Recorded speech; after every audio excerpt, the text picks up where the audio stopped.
Students, आज हम probability पर आधारित कुछ प्रश्न हल करने का प्रयास करेंगे। प्रोबेबिलिटी अर्थात संभावना, जैसे आज बारिश होगी या नहीं होगी, इस तरह संभावना जाहिर की जाती। संभावना से संबंधित शब्द है प्रोबेबिलिटी या प्रायिकता। जैसे एक सिक्के को उछाला जाता है तो हेड आने की प्रायिकता कितनी हो जाएगी? 1/2 हो जाएगी, क्योंकि कुल घटनाएं 2 है और अनुकूल घटना 1। इसी प्रकार टेल आने की प्रायिकता क्या हो जाएगी? 1/2, अर्थात टेल 1 है और कुल घटनाएं कितनी है? 2 है। अब यदि साथ में से ये प्रश्न किया जाए कि हेड या टेल आने की प्रायिकता क्या है, तो प्रायिकता 1 हो जाएगी। हेड या टेल कुछ ना कुछ तो आने, इसको जब थ्रो करेंगे तो। और यदि कहा जाए कि हेड और टेल एक साथ आ जाए, तो हेड या टेल एक साथ आ जाए तो हेड या टेल आए तो उसकी प्रायिकता तो क्या रहेगी? 1 रहेगी कि हेड या टेल आना ही है।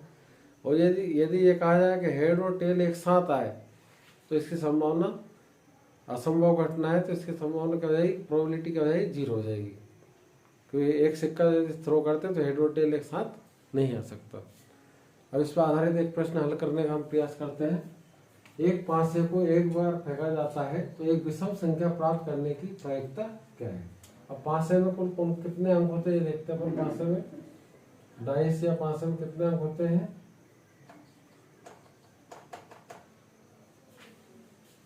कुल घटनाएं निकालने के लिए कुल घटनाएं अपने पास क्या संभव है? इसमें पासे में कितने अंक होते हैं अपन देखते हैं यहाँ पे। 1 2 3 4 5 6, कुल 6 अंक होते हैं। और इसमें कुल घटना अपने अर्थात कितने हैं? कुल घटनाओं को अगर यदि एन से नोट करते हैं तो कुल घटनाएं अपने पास कितनी है? यहाँ पर 6 है। अब अनुकूल घटनाएं अर्थात अनुकूल घटना या फेवरेबल इवेंट कितने हैं अपने पास? यहाँ पर विषम अंक कौन कौन से इसमें? 1 3 5। यहाँ पर अपने पास विषम अंक है 1 3 5, 1 3 और 5। तो अपने पास अनुकूल घटनाएं क्या हुई? अनुकूल घटनाएं अपने पास क्या हुई? इसको यदि एम नाम दिया जाए तो कितना हो जाएगा? 1 2 3। तो प्रायिकता P A equal to number of favourable events, अर्थात अनुकूल घटनाएं। अनुकूल घटनाओं यहाँ पे मैंने एम नाम दे रखा, और नंबर ऑफ टोटल इवेंट्स या कुल घटनाएं, कुल संभव घटनाएं। कुल संभव घटनाएं कितनी को नाम क्या दिया? यहाँ पे एन दे रखा है। तो P A equal to M upon N, अर्थात कितना? एम की वैल्यू कितनी है? 3 और एन की वैल्यू कितनी है? 6। 3 1 3, 3 2 6, यानी अपने पास प्रायिकता कितनी आ गई? विषम अंकानिक प्रायिकता कितनी आ गई? 1/2। इसे पी ए से भी डिनोट कर सकते हैं या पी ई से भी डिनोट कर सकते हैं। ये हमेशा प्रायिकता का मान हमेशा 0 से लेकर 1 होता है। असंभव घटना की प्रायिकता 0 होती है और 100% संभव घटना की प्रायिकता 1 होती है, और बाकी जितनी प्रायिकता होती है सबका मान 0 से लेकर 1 तक होता है। इसके बिटवीन में होता है, या 0 होता है या 1 होता है। इससे 1 से अधिक भी नहीं हो सकती इसकी वैल्यू, और 0 से कम भी, यानी नेगेटिव भी नहीं आ सकती है, और 1 से अधिक भी नहीं आ सकती है। तो इस बात का विशेष ध्यान रखें। यदि अपने क्वेश्चन में क्वेश्चन सॉल्व करते समय यदि आंसर अपना 0 से कम आ रहा है मतलब सवाल गलत है, या 1 से अधिक आ रहा है तो भी सवाल गलत है। प्रायिकता का आंसर हमेशा 0 से लेके 1 तक ही होता है। ऑब्जेक्टिव में विशेष रूप से ऑप्शन में ध्यान देना पड़ता है इसमें कि कौन सी ऑप्शन सही है। तो 0 से लेकर 1 तक जो नंबर दिया रहता है उसी को अपन आंसर टिक कर सकते हैं। 0 से लेस यदि नंबर दिया, कम दिया, तो वो प्रायिकता नहीं हो सकती, और 0 से अधिक यदि आंसर दिया तो वो प्रायिकता का आंसर नहीं होता। इसको चाहे तो आप उतार सकते हैं, स्क्रीनशॉट ले सकते हैं। अगला प्रश्न,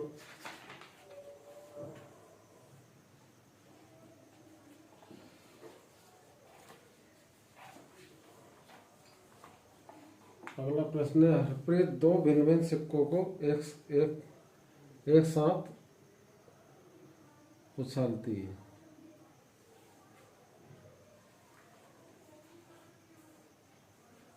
एक चिता है,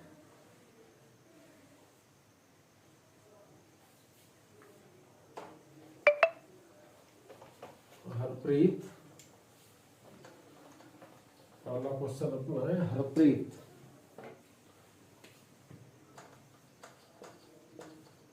हरप्रीत दो भिन्न भिन्न सिक्कों, दो भिन्न भिन्न सिक्कों को एक साथ उछालती है, तो कम से कम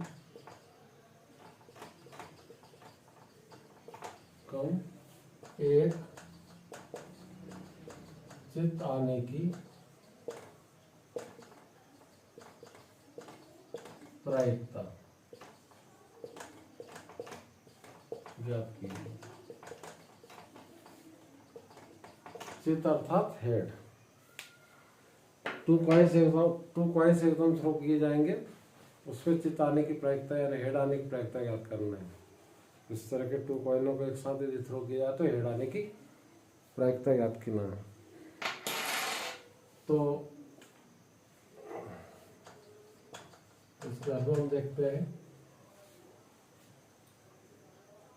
दो सिक्के जब एक साथ उछाले जाते हैं तो कुल घटनाएं या कुल परिणाम क्या होते हैं, कुल संभव घटनाएं क्या रहेंगी यहाँ पर, कुल संभव घटनाएं, टोटल इवेंट्स कितना आएंगे। देखो सिक्का जब उछाला जाता है पहले सिक्के पर अपन हेड फिक्स कर देते हैं, तो पहले पे हेड और दूसरे पे टेल आ सकता है,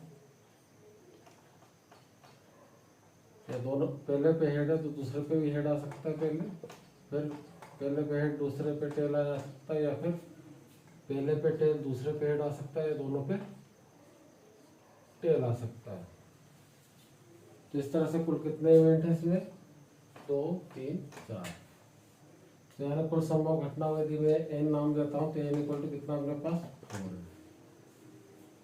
अब अनुकूल घटना है, अनुकूल घटना अर्थात फेवरेबल इवेंट है। अपने क्या देखना है यहाँ पे, फेवरेबल इवेंट, अनुकूल घटना है।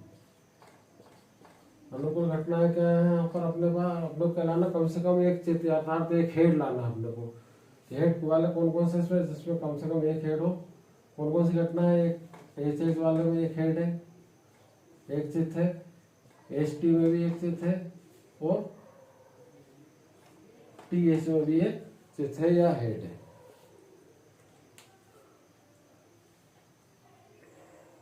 और इसको आगे हल करने का प्रयास कर, इसमें क्या रहेगा, अनुकूल घटना है, फेवरेबल इवेंट को अपन क्या बोलते हैं, एम। फेवरेबल इवेंट को क्या बोलते हैं, एम से डिनोट कर रहे हैं। तो एम इक्वल टू कितने होगा अपने पास, 1 2 3। तो प्रायिकता P E equal to M upon N. M की वैल्यू कितनी है यहाँ पर 3, और एन की वैल्यू कितनी है अपने पास 4। आंसर अपना कितना है 3 अपॉन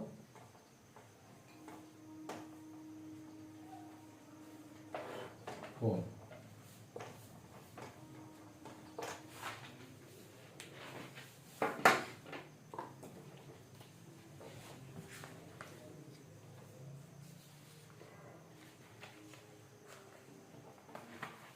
अगला क्वेश्चन है, छोटा सा क्वेश्चन और सॉल्व करते हैं।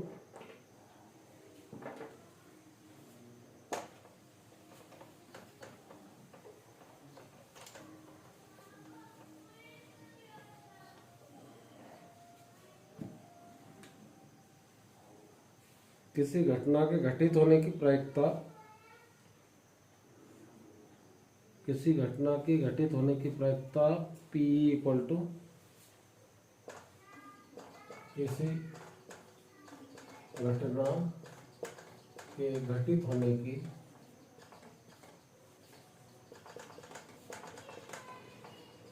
प्रायिकता PE इक्वल टू 0.05 है।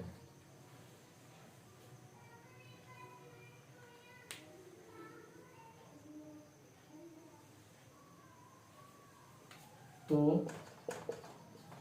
घटना घटित न होने की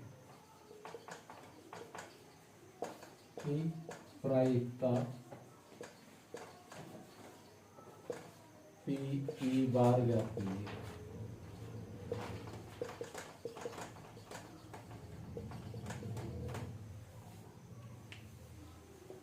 जैसा कि हम जानते हैं कि कुल घटनाएं मिला दी जाए, घटित होना और ना होना, दोनों घटनाओं मिला दिया तो कुल अधिकतम परिणाम कितना हो सकता है, 1 हो सकता है।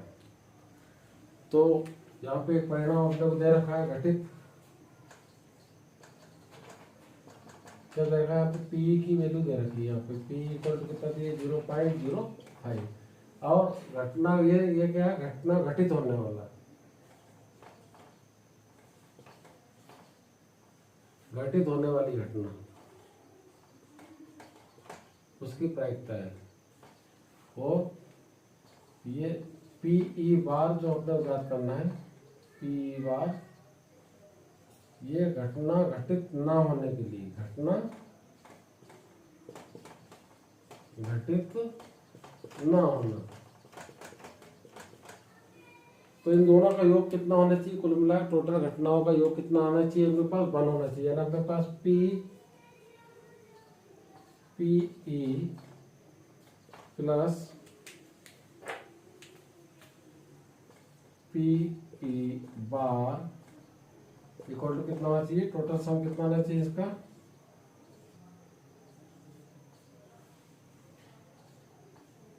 पी प्लस पी बार का कुल सम कितना होना चाहिए, 1, क्योंकि टोटल घटना तो 1 ही संभव है, 100% प्रायिकता क्या 1 होती है। तो अब यहाँ पे अपने को पी का मान दे रखा, कितना दे रखा, 0.05। अपने को पी डैश ज्ञात करना, पी बार ज्ञात करना, सॉरी पी बार, यानी घटना घटित न होने की प्रायिकता इक्वल टू कितना 1।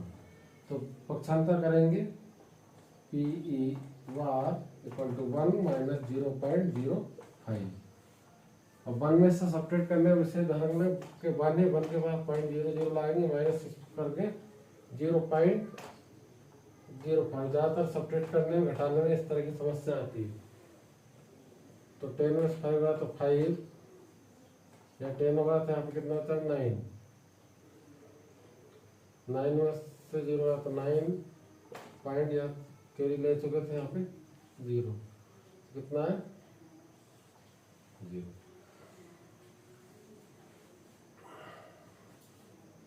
अब अपने पास कितना आंसर था, पी बार या घटना घटित न होने की प्रायिकता कितने है अपने पास, 0.95 आंसर। धन्यवाद ध्यान से समझने के लिए।